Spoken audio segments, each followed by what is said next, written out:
Donc voilà, donc moi je m'appelle Arthur, comme vous maintenant le savez.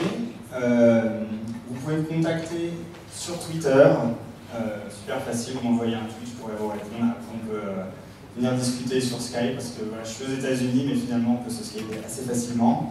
Donc attrapez-moi sur Twitter.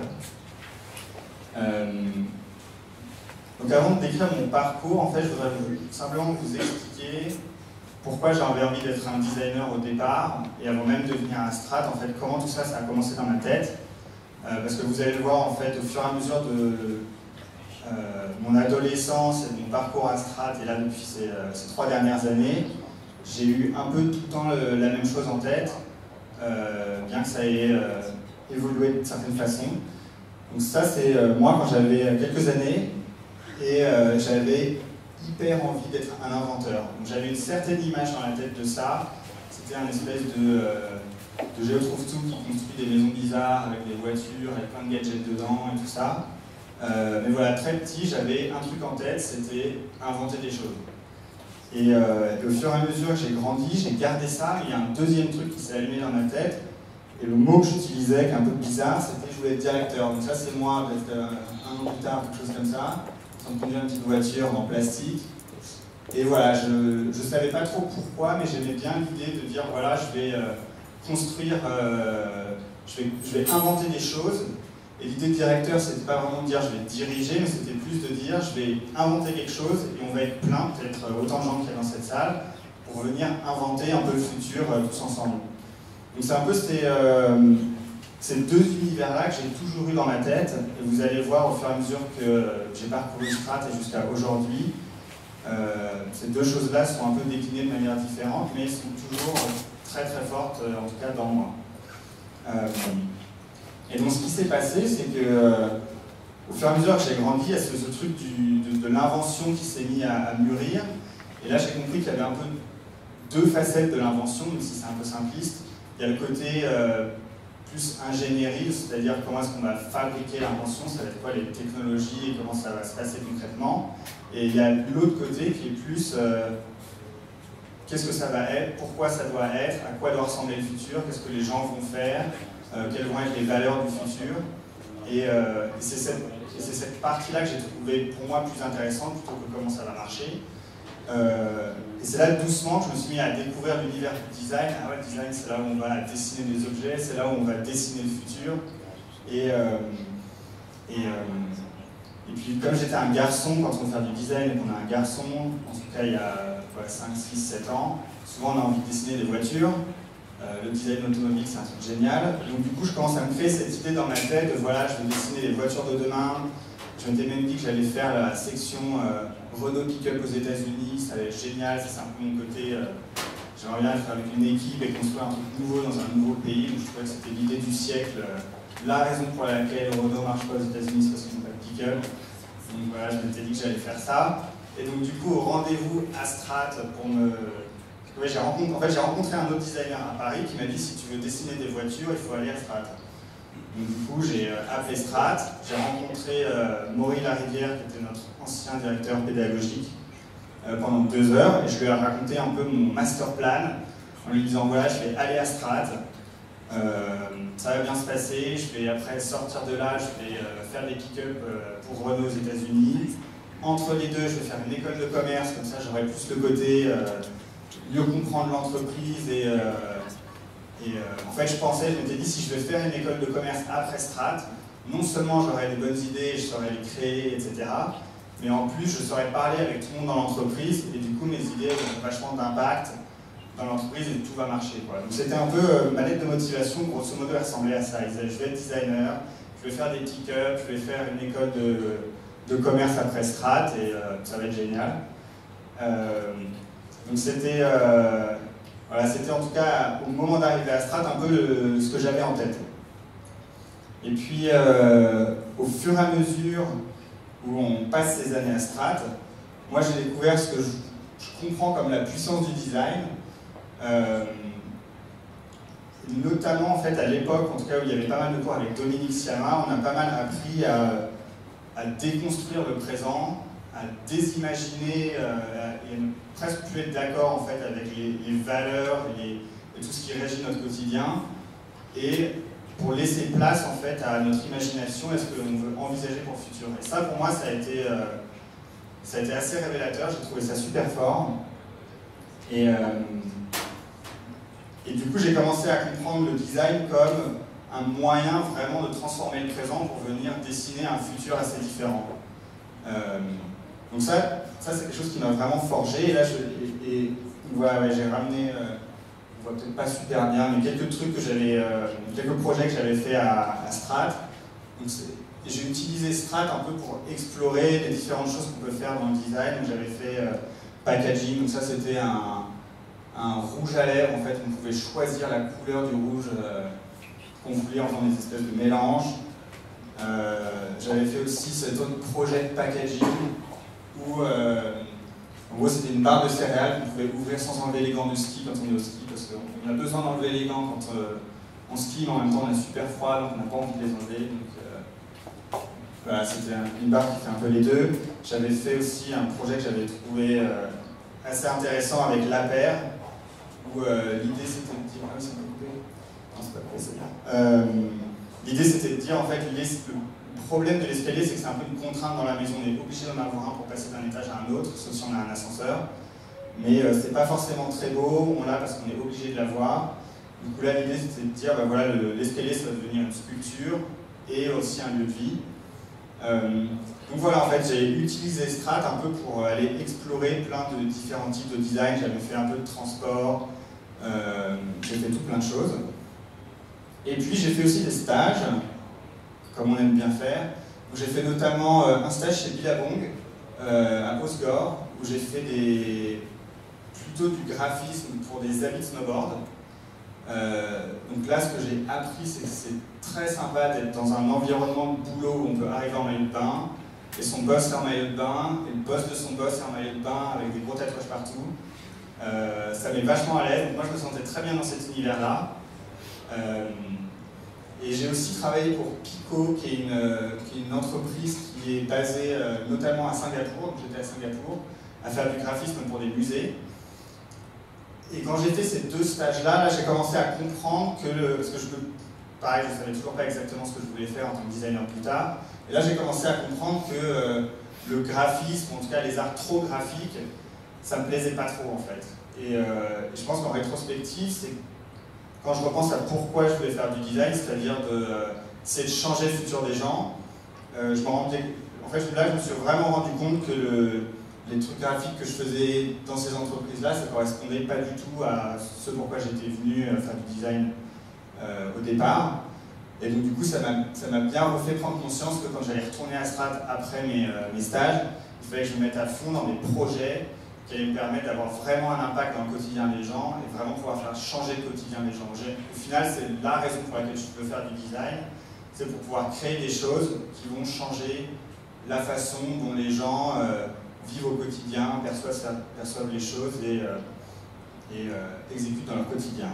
Donc je retourne à Strat, sauf que juste avant de retourner à Strat, l'école m'appelle en me disant voilà, si tu veux, on peut te proposer aussi un autre truc, c'est que tu peux aller à l'ESCP, donc qui est une école de commerce, pendant un semestre, aller dans la majeure entrepreneuriat et apprendre ce que c'est que l'entrepreneuriat. Donc qu'est-ce que c'est que monter une entreprise, qu'est-ce que c'est que de travailler avec des gens qui sont dont le métier c'est le business, qu'est-ce que c'est que de travailler avec des gens dont le métier c'est l'ingénierie, et d'apprendre un peu tout ça pendant quelques mois.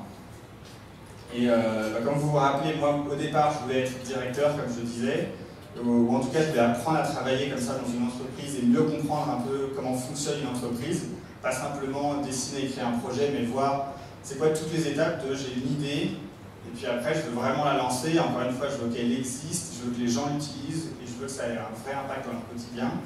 Donc là je me suis dit c'est génial, je vais faire ces 3 mois-là que j'ai fait, ou 4 mois. Et c'est marrant, mais ce passage-là dans cette école-là, ça a vraiment changé ma perception de beaucoup de choses en fait, parce que je ne sais pas s'il y en a certains d'entre vous qui l'ont fait, mais en gros on apprend vraiment tous les autres morceaux qu'on ne voit pas trop pour passer de j'ai une idée à l'idée va arriver dehors et elle va vraiment exister. On se rend compte que oui, il faut un système monétaire, ça ne veut pas dire qu'il faut forcément vendre le produit ou quoi, mais il va falloir générer du cash pour rembourser la fabrication de l'objet si c'est un objet, pour payer les gens qui ont mis en œuvre le projet, etc. On se rend compte aussi des problématiques des ingénieurs. Et en gros, ce qui est intéressant là, c'est pas de devenir le champion du business ou le champion de l'ingénierie, mais de très bien comprendre quelles sont les problématiques qui sont dans la tête de ses collègues, justement, qui s'occupent du business, qui s'occupent de l'ingénierie et tout ça, et que eux aussi comprennent vos problèmes à vous. Qu'est-ce qui est important pour vous dans le projet? Designer, qu'est-ce que ça veut dire? Quel est votre objectif, etc. Et le fait de bien comprendre pourquoi chacun est là et ce que chacun essaie de faire, ça fait que individuellement, on a vachement plus de puissance en fait.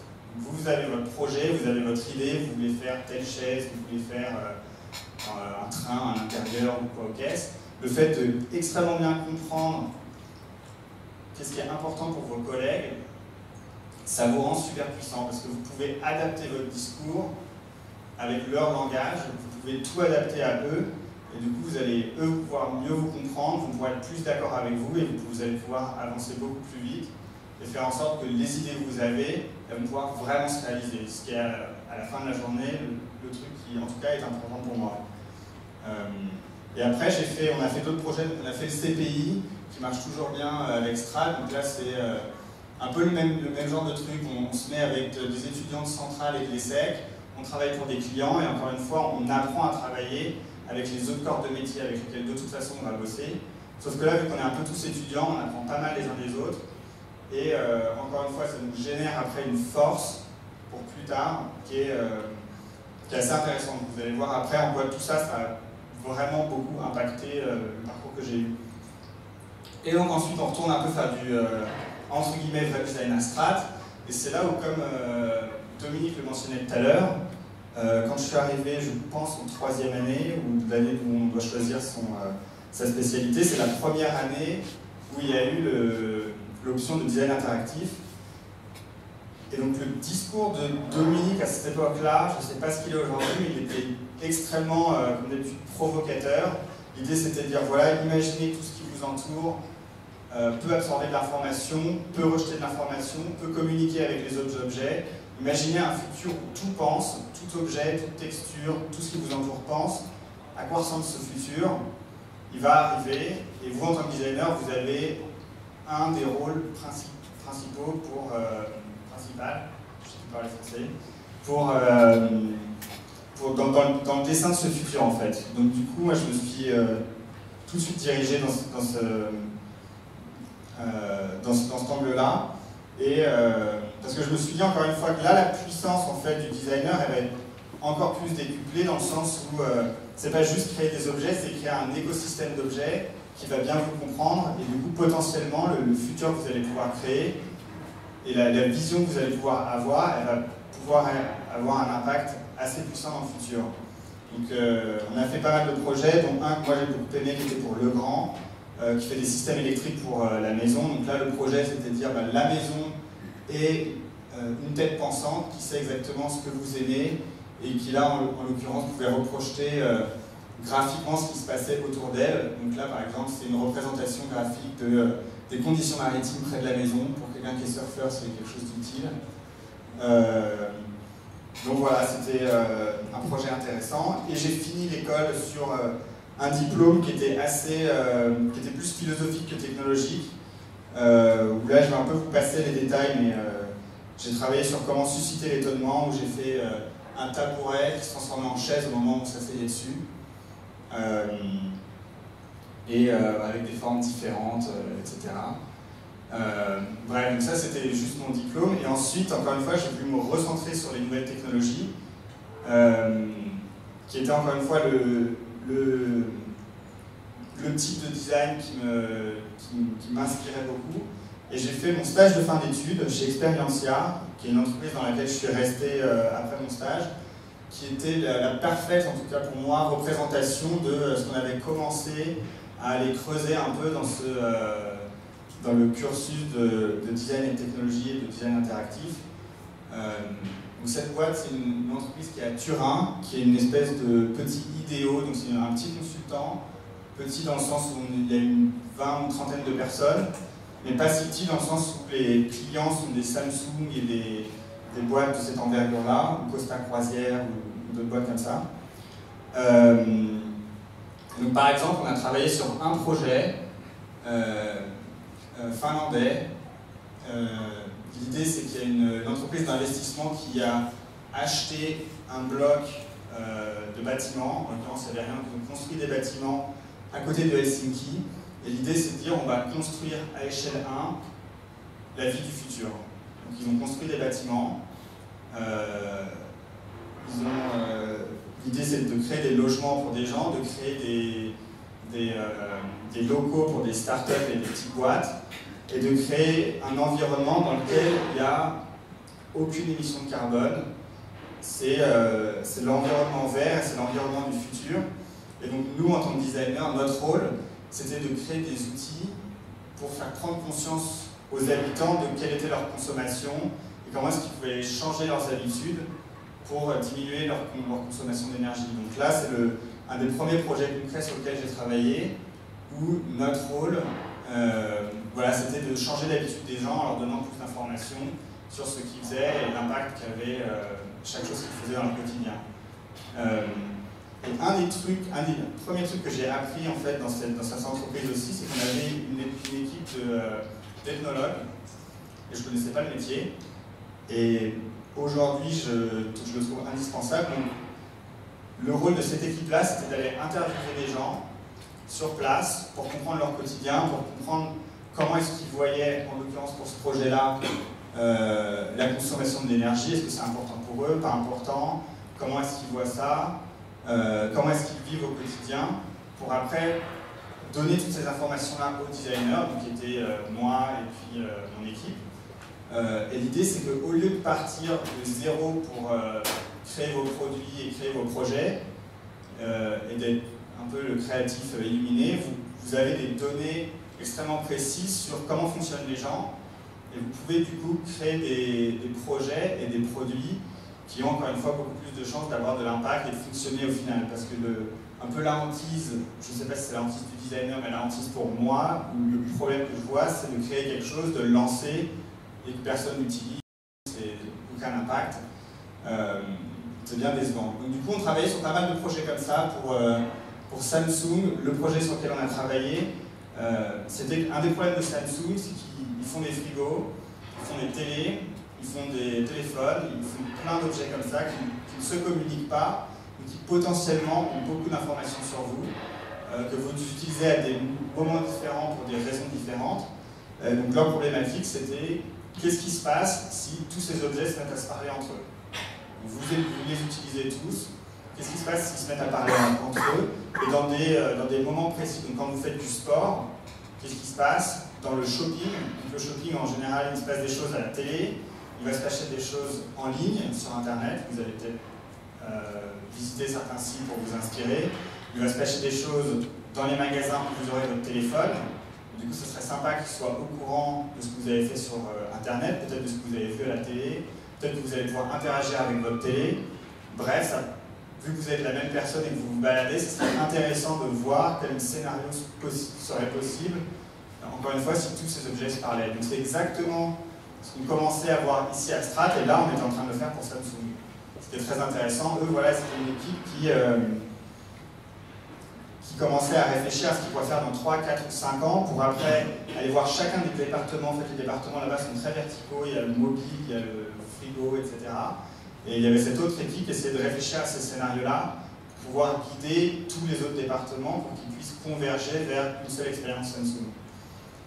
C'est le genre de projet qu'on a pu faire.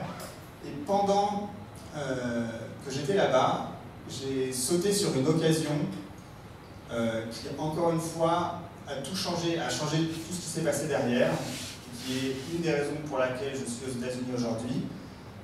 C'est que j'ai participé à un TEDx. Donc, je ne sais pas si vous connaissez et à l'époque j'avais plein de cheveux. Je ne sais pas si vous connaissez les conférences TED, mais c'est une série de conférences qui a commencé aux États-Unis, qui permet à plein de gens qui ont des idées de les partager avec le monde entier. En fait, elles sont filmées. Si vous allez sur TED.com, vous allez pouvoir trouver plein de vidéos inspirantes.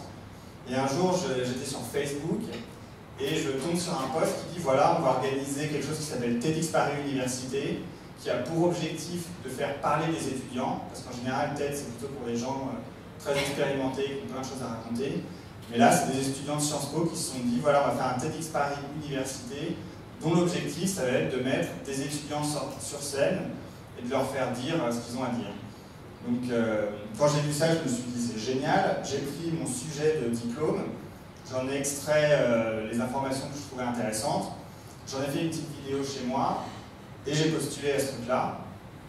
J'ai fini par être pris, et me voilà, début septembre, à faire mon petit speech, avec Dominique, du coup, qui en a fait un aussi avant ou après moi, je ne sais plus trop.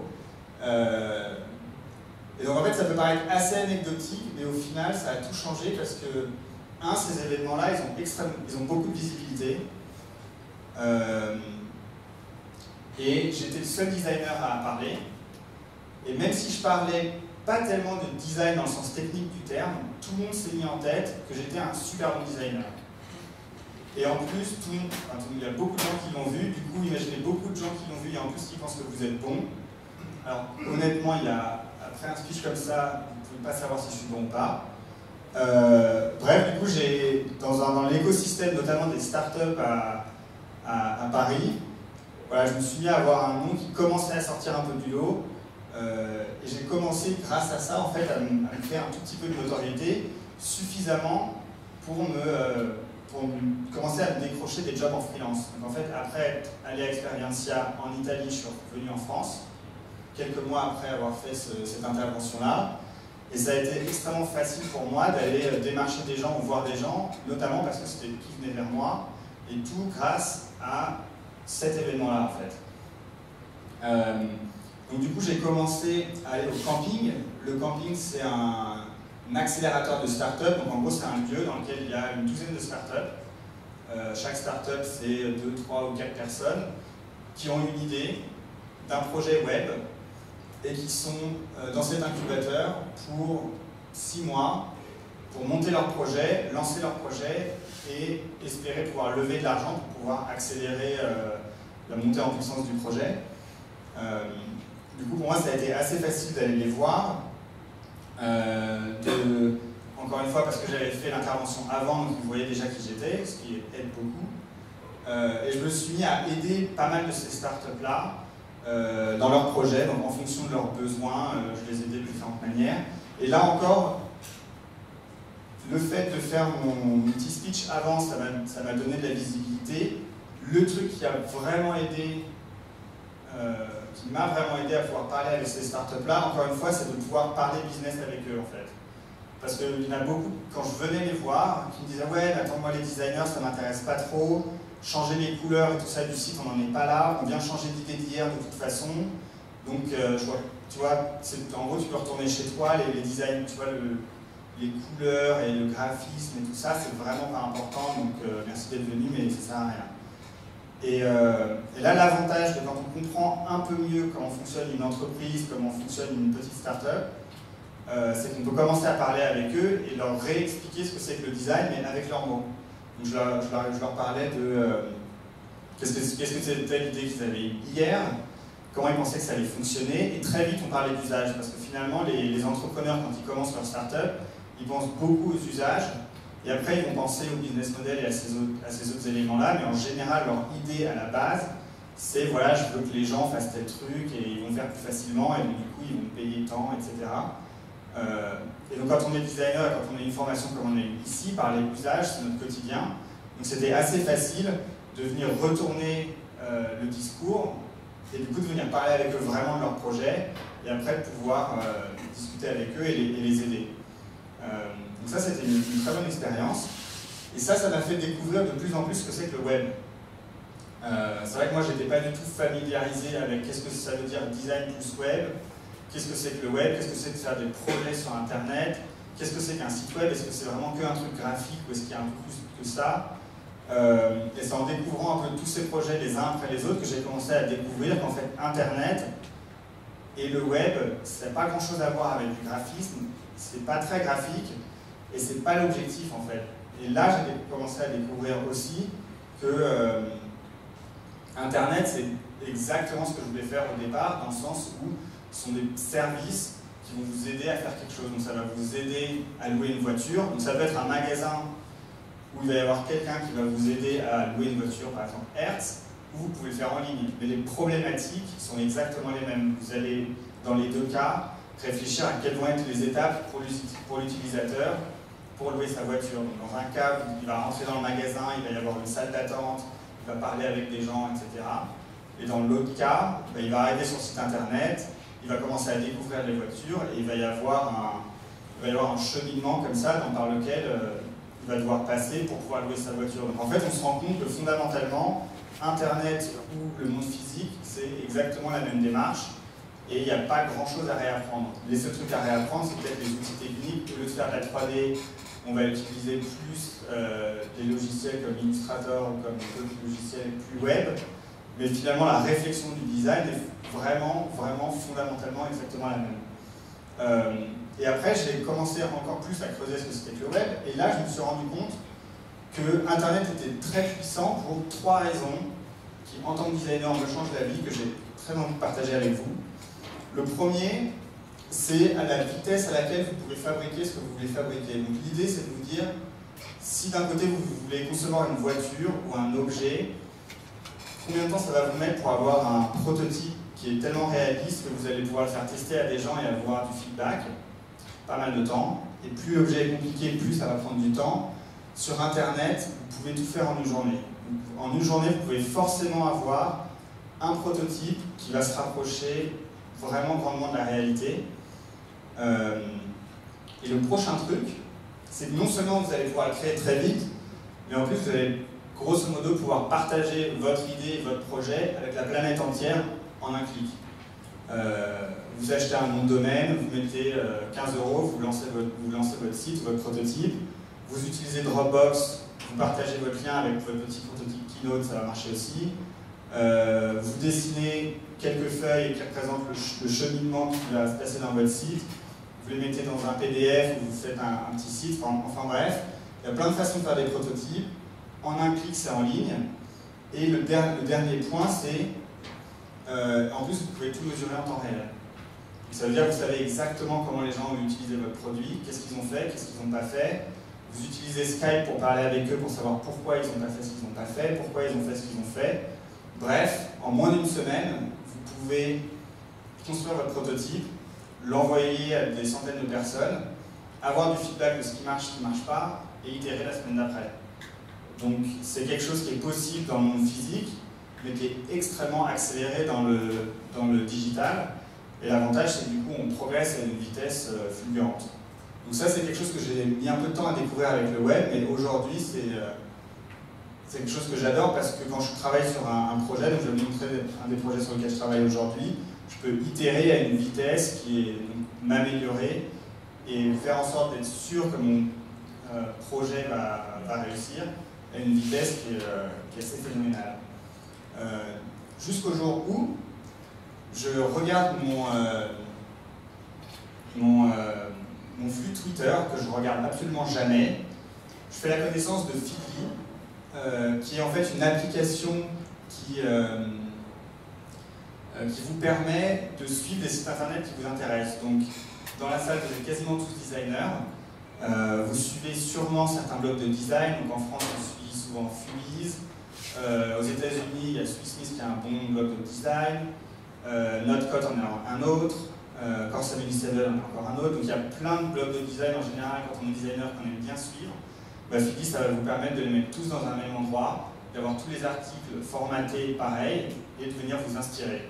Et ce qui est bien avec ce produit-là, c'est que vous pouvez suivre n'importe quel site qui est sur Internet. Pourquoi je vous parle de ça? Eh bien parce que je me suis un peu plaint du service, pour être honnête. J'ai découvert le service via Twitter, je l'ai téléchargé, je l'ai essayé, j'ai trouvé la vision géniale, pouvoir suivre tous ces centres d'intérêt sur un seul endroit, c'est bien. Mais les interactions et la façon dont on l'utilisait, c'était un peu compliqué.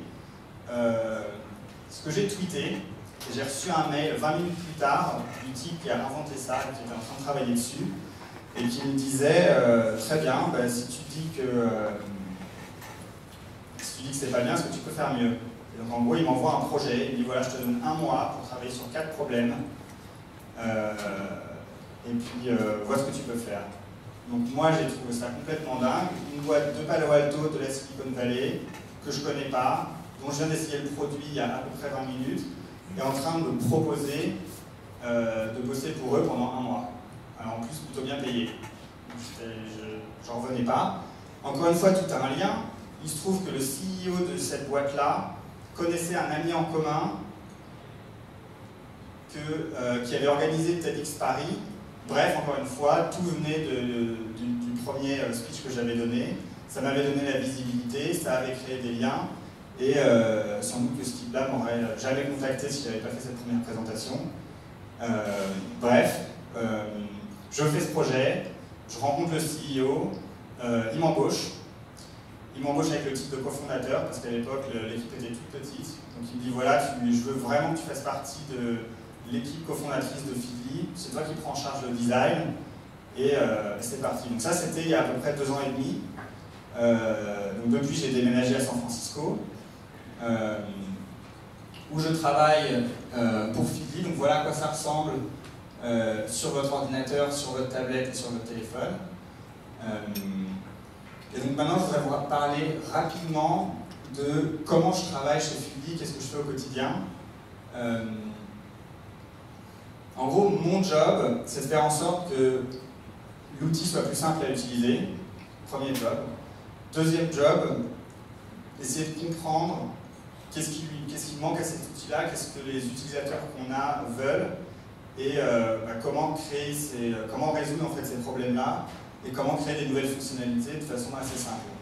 Donc ça, c'est mon job. Et pour vous donner une idée, en fait, on a à peu près 1 million de personnes qui utilisent notre service tous les jours sur l'ordinateur, et un peu moins d'1 million tous les jours sur le mobile aussi. Donc on a quand même une assez grosse base d'utilisateurs. Et donc voilà, donc je vais très rapidement vous montrer quel est le process que j'utilise à peu près toujours pour designer les nouvelles fonctionnalités de Feedly. Le premier truc que je fais, c'est que j'utilise soit mes amis, soit on a beaucoup de gens, je crois qu'on a 20 000 personnes qui nous suivent à peu près sur Facebook, peut-être 40 000 sur Twitter. On a beaucoup de gens aussi qui nous contactent via le Customer Support. Et on utilise Craigslist, mais là je ne vais pas en parler. Bref, il y a beaucoup de gens qui nous contactent. Et moi, ce que je fais, mon premier boulot, c'est d'essayer de comprendre qui sont nos utilisateurs. Donc, en général, je les Skype, je leur envoie des emails, et je leur pose pas mal de questions pour savoir qu'est-ce que c'est votre job, pourquoi est-ce que vous utilisez Feedly, avec qui vous les utilisez, où est-ce que vous les utilisez, etc. Et ensuite, je me fais plein de petites fiches qui expliquent, qui résument en fait qui sont ces gens, encore une fois, pourquoi ils utilisent Feedly, etc. Du coup, comme ça, au bureau, j'ai plein d'anecdotes qui me résument pour qui est-ce que je suis en train de designer mon produit. Et ça, c'est extrêmement important parce que souvent, on imagine assez vite, oui, c'est quelqu'un qui travaille à la défense, qui a une femme, 2 enfants, mais c'est pas super intéressant. Là, j'ai des vraies histoires qui représentent vraiment pour qui je travaille, pourquoi est-ce qu'ils sont en train d'utiliser mon produit, quelles sont les choses qu'ils aiment dans le produit, quels sont les problèmes qu'ils ont, qu'est-ce qu'ils aimeraient bien faire. Et en gros, je commence par attraper ces histoires pour commencer à designer mes nouveaux projets. Et ensuite, ce que je fais, quand on a une nouvelle idée, c'est que je vais venir designer une page qui est exprès assez moche et qui est relativement incompréhensible et avec laquelle vous pouvez quasiment rien faire. Donc ça peut paraître assez absurde, mais vraiment je fais exprès de designer ma nouvelle fonctionnalité avec le moins d'options possible. Ensuite, qu'est-ce que je fais? Je retéléphone aux utilisateurs à qui j'avais parlé avant pour leur demander qu'est-ce qu'ils comprennent, pour leur demander est-ce que ça résout le problème dont vous m'avez parlé. Et j'ai cette discussion-là avec 2, 3, 4 utilisateurs. Et ensuite, je fais évoluer, en fonction du feedback que j'ai reçu, je fais évoluer mon produit. Donc dans le premier, si je vous remonte le premier, donc là l'idée c'est que c'est une page qui vous permet de partager les catégories que vous avez créées avec les sites internet que vous avez listés. Donc vous appuyez sur Switch to Public et vous pouvez partager ça. Le problème c'est que les gens commencent à me dire oui mais Et si je veux revenir à privé, comment je fais? Effectivement, c'est pas clair.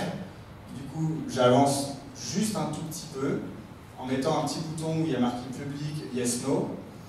Ensuite, la prochaine question qu'on me dit, c'est oui, mais moi, je ne veux pas mettre tout en privé ou tout en public, je veux juste mettre mes 3 premières catégories qui sont mes catégories de contenu professionnel, et je ne veux pas partager mes catégories qui sont plus privées. Et donc, du coup, j'avance un peu, je mets des petits boutons, et encore une fois, je n'essaie pas de faire quelque chose de joli, j'essaie juste de faire quelque chose qui remplit exactement les problèmes qu'ils ont. Ensuite, le prochain truc qu'on me dit, que tout le monde me dit, c'est oui, mais du coup, cette page-là, c'est vraiment ma marque personnelle, c'est moi, je veux que ça me ressemble. Du coup, j'avance, et comme ça, pas à pas, j'essaie de construire le produit et le projet qui va être le plus proche possible de ce que les gens vont vouloir pour être sûr de ne pas tomber à côté. En fait, un peu l'erreur que les gens font, c'est qu'ils se mettent en tête quelque chose, ils commencent à créer un produit avec plein de fonctionnalités, alors que les gens vraiment veulent qu'une ou deux. Donc moi j'utilise cette méthode-là pour essayer d'être le plus proche possible du plus petit produit qui pourrait satisfaire le plus de gens possible. Donc c'est un peu la méthode que j'utilise. Je vais passer tout ça et je vais finir très rapidement avec mes 5 conseils pour trouver le job de vos rêves. Ça c'est quelque chose qui j'ai vraiment envie de vous partager ça. Vous allez voir, c'est 5 conseils qui vont me paraître peut-être assez évidents, mais qui sont extrêmement clés. J'en parlais tout à l'heure avec pas mal de mes amis qui bossent dans des agences, qui ont leur propre boîte, et qui me confirment la simplicité de ces conseils, mais l'impact en fait qu'ils vont avoir. Donc le premier, c'est comprenez d'autres métiers. Donc ça c'est quelque chose dont j'ai parlé, donc je vais passer assez vite, dont j'ai parlé beaucoup dans la présentation. C'est vraiment clé d'aller comprendre le business, d'aller comprendre l'ingénierie, ou si vous êtes dans d'autres univers, juste d'aller comprendre les métiers avec lesquels vous allez travailler, parce que, 1, vous n'allez pas vous faire manipuler, 2, vous allez pouvoir mieux manipuler les projets, et vous allez avoir potentiellement beaucoup plus d'impact dans vos projets. Ça, c'est les projets que j'ai faits, j'avance assez vite. Le deuxième point, que moi j'ai beaucoup sous-estimé quand j'étais à Strat, c'est d'avoir des rendus professionnels. Qu'est-ce que ça veut dire? Ça veut dire que quand vous avez un portfolio, quand vous présentez des projets, il faut que vous puissiez les montrer à des gens dans la rue et qui pensent qu'ils sont vrais. C'est de faire des rendus tellement bluffants que les gens pourraient croire qu'ils sont déjà lancés, que c'est des vrais projets. Utilisez Photoshop, utilisez tout ce que vous voulez, mais faites en sorte qu'on ait vraiment l'impression que vos projets soient le plus réels possible. Dans la Silicon Valley et partout ici aussi. Dans la Silicon Valley, il y a beaucoup de grosses agences de design qui designent la GoPro, qui designent un peu les téléphones et HTC et compagnie. J'ai beaucoup d'amis qui sont dans des agences de design industriel là-bas et ils me confirment tous, et c'est pareil ici, j'en parlais tout à l'heure avec Baptiste, qu'en fait, le premier truc quand même qu'on voit dans votre portfolio, c'est est-ce que vos produits sont beaux, est-ce que vos rendus sont beaux, est-ce que tout le portfolio a l'air extrêmement professionnel, est-ce que les petits numéros en bas de page sont tous alignés pareil et ils ne sautent pas comme ça à chaque fois que vous tournez la page. Voilà, est-ce que tous les détails sont bons? Et moi je sais que quand j'étais, en tout cas il y a quelques années encore, je me disais ouais, ce qui est important dans le portfolio c'est qu'on voit comment je pense, c'est qu'on voit un peu mon process, etc. Oui, c'est vrai, mais avant ça, on va voir est-ce que vous avez des rendus nickel, est-ce que votre portfolio il est nickel, et est-ce que tout est absolument parfait, est-ce que tout a l'air professionnel, est-ce que je peux donner chacun de ces projets-là, les envoyer à Samsung, les envoyer à Renault, les envoyer à telle et telle boîte, et est-ce que je peux les envoyer au directeur, est-ce que ces personnes-là, elles vont croire que c'est du vrai? Moi, j'ai sous-estimé ça, il ne faut pas, c'est extrêmement important d'avoir, encore une fois, des rendus très professionnel, le process, la façon dont vous pensez, ça vient clairement après. Encore une fois, moi je ne l'ai pas réalisé, maintenant ça me paraît limpide. Donc voilà, petit conseil, acharnez-vous sur des rendus nickel. Là, petit exemple du coup, de Baptiste qui est là-bas, qui m'a toujours impressionné. Ça, c'est des projets d'école qu'il a fait. C'est des très bons exemples de projets bluffants de propreté et de réalisme. Donc voilà, je vous invite tous à aller atteindre ce niveau, plus loin si vous le pouvez. En tout cas, voilà, des projets qui n'ont rien à reprocher en termes de professionnalisme et de présentation. Le prochain point, c'est faites-vous connaître. Là, c'est pareil. Vous avez vu que pour moi, beaucoup de choses se sont débloquées par mon intervention à TEDx.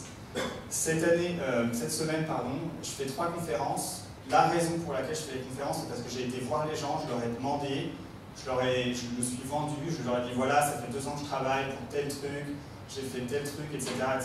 Est-ce que je peux venir? Bref, en gros, rien n'est vraiment tombé dessus, il faut vraiment y aller. Il faut aller à des meet-ups, il faut aller parler à des gens, et il faut forcer votre montée en puissance de réputation, en fait. Et ça, surtout quand vous sortez de l'école, si jamais c'est un peu compliqué de trouver des jobs dans la conjoncture actuelle, le fait de pousser comme ça et d'aller à se faire connaître, ça va vraiment vous faciliter pour vous mettre en freelance, pour trouver des jobs, pour trouver de l'emploi, etc. Donc encore une fois, ça ne va pas tourner tout seul, mais c'est loin d'être impossible. Il faut y aller, il faut aller parler à des gens. Si vous voyez des conférences, prenez le sujet de votre dernier projet, allez en parler en disant que vous êtes un expert, même si ce n'est pas vrai. Bref, concentrez-vous, battez-vous et postulez, quoi. C'est, encore une fois, pour moi, vous avez vu, ça a tout débloqué derrière. Ensuite, prochain point, ayez une présence web. Là, il ne faut vraiment pas sous-estimer ça. Et là, 3 trucs. Ayez un compte Twitter. C'est la façon la plus simple de vous trouver et tout de suite de venir vous parler. Donc ayez ça, et vous allez voir pourquoi aussi dans le prochain point. Ayez, pas forcément un Behance, mais ayez un portfolio en ligne. Vous n'avez pas besoin d'expliquer tous vos projets dans le détail, mais tous vos rendus professionnels en ligne, bien organisés, les uns après les autres. Et le dernier point, ayez un compte LinkedIn. Moi, je conseille plutôt LinkedIn que Viadeo, parce que si un jour vous partez à l'étranger, tout le monde est sur LinkedIn, pas sur Viadeo, à part en Inde, je crois. Donc voilà, ayez ces 3 choses-là pour que quand on tape votre nom sur Internet, on puisse vous parler, on puisse trouver vos projets, on puisse voir votre réseau et voir votre parcours, et que tout ça, ça se passe en un clin d'œil pour un potentiel, quelqu'un qui veut vous embaucher ou quelqu'un qui serait intéressé de travailler avec vous. Ça devrait être la partie facile pour eux. Ils tapent votre nom, tout de suite ils peuvent vous parler, connaître vos projets, voir votre réseau. Et enfin, le dernier point, un petit conseil, choisissez, et même avant d'avoir le besoin d'être en stage, de trouver un boulot, essayez de trouver 3 boîtes qui vous intéressent vraiment, pour lesquelles vous avez vraiment envie de travailler, peu importe où elle est dans le monde, peu importe si c'est à Paris, ou à San Francisco, ou à Tokyo, ou n'importe où. Choisissez ces 3 boîtes-là. Ensuite, dites-vous que ces boîtes-là, ce n'est pas des boîtes, c'est des gens. Il y a des gens comme vous et moi qui travaillons dedans. Et mettez toute votre énergie dans essayer de rencontrer ces gens-là, essayer de parler avec eux, ne demandez pas de job. Juste allez leur parler, allez leur demander qu'est-ce qu'ils font, qu'est-ce qu'ils ont étudié, quel a été leur parcours, parler du vôtre, essayez d'échanger comme vous échangez avec vos copains dans un bar. Là, c'est pareil, vous essayez de trouver qui sont ces gens-là, et c'est là que Twitter, encore une fois, est une bonne façon de pouvoir aller chercher plus ou moins n'importe qui. Vous trouvez qui sont ces gens-là, peut-être vous leur envoyez un message sur Twitter, vous retrouvez leur email, vous débrouillez, il y a moyen de contacter à peu près tout le monde. Vous essayez de leur demander un café, quelque chose de simple, et vous parlez avec eux. Encore une fois, l'objectif, là, c'est pas de décrocher un job, c'est juste de sympathiser, de mieux comprendre leur métier, qu'eux commencent à vous connaître, et le jour où ils vont avoir besoin d'embaucher quelqu'un, le jour où vous avez besoin d'un stage, ça va être beaucoup plus simple, soit pour vous de revenir et de dire « Ah voilà, on avait pris un café, c'était sympa, on avait parlé de tel et tel truc, aujourd'hui je cherche un stage, est-ce que tu aurais des conseils pour moi ?» Là même encore, vous n'avez pas besoin de demander « Donne-moi un stage », mais plus « Voilà, est-ce que tu aurais d'autres conseils ?» etc. Et inversement, en fait, si eux ils sont en train de chercher des gens, forcément, ils vont d'abord penser aux gens qu'ils ont déjà en tête. Encore une fois, si vous, aujourd'hui, vous deviez embaucher quelqu'un pour travailler sur un projet, vous allez d'abord essayer de scanner dans votre tête tous les gens que vous connaissez et essayer de voir dans tous les gens que vous connaissez, c'est qui le meilleur d'entre eux et est-ce que je peux l'embaucher. Dans leur tête, ça va se passer pareil. Vous allez d'abord penser aux gens, eux, ils vont d'abord penser aux gens qu'ils connaissent et potentiellement à vous. Donc moi, je mettrais énormément d'énergie dès aujourd'hui à essayer de trouver ces 3 boîtes-là, qui travaillent pour ces boîtes-là, et en gros, comment je peux devenir copain avec eux. Et du coup, la combinaison de ces 5 conseils-là, en plus de votre niveau de design, mais clairement est extrêmement important. Pour revenir sur les portfolios, je vais en remettre une dernière couche parce que je pense que c'est vraiment important. J'ai parlé avec 2 copains qui bossent pour 2 boîtes différentes qui me disent que tous les jours, ils mettent la moitié des CV à la poubelle sans même les regarder, pas pour une question de niveau, mais juste pour une question de présentation, ou parce que le format d'email n'a pas été respecté, parce qu'ils en reçoivent tellement. Donc bref, faites des portfolios nickel, passez-y des heures, mais faites en sorte d'être dans les 50% qui ont juste un portfolio bien présenté, et après, au moins vous n'êtes pas à un super niveau, avec des trucs bancals et on vous met à la poubelle sans pouvoir. Ouais, du coup j'ai été super loin, j'avais dit que j'allais être super court. Voilà, merci.